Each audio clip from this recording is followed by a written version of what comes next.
AISSATOU HAMA fled her village because she feared attacks by armed groups.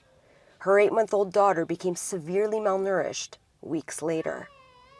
Homeless and hungry, AISSATOU couldn't produce enough breast milk, so she traveled several hours to reach a hospital in the town of Dori.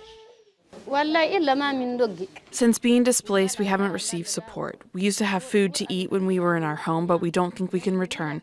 I'm really afraid my children will starve. She's among hundreds of thousands, the UN says, are on the brink of starvation in Burkina Faso. Their hunger's fueled by violence linked to years of unrest in the largely lawless Sahel region that's forced many from their homes. Almost 60% of all health centers in the Sahel have been forced to close.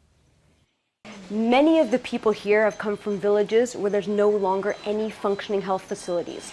By the time they arrive, doctors say the children are often extremely malnourished. Many, like these babies here, need oxygen to survive. Doctors say the most severe cases die within 24 hours after arrival.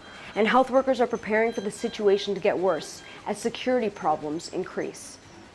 Mutinous soldiers ousted the president in January. Since then, attacks by armed groups have increased and spread. The situation is escalating every day, and if the government can find the right strategy in 6 months, there will be a humanitarian disaster. Nearly 2 million people are internally displaced, most fleeing rural areas for cities which are already short of key supplies. We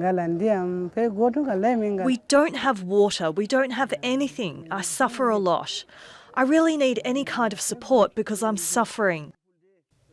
Aid workers are struggling to cope with the rising needs and shrinking funds.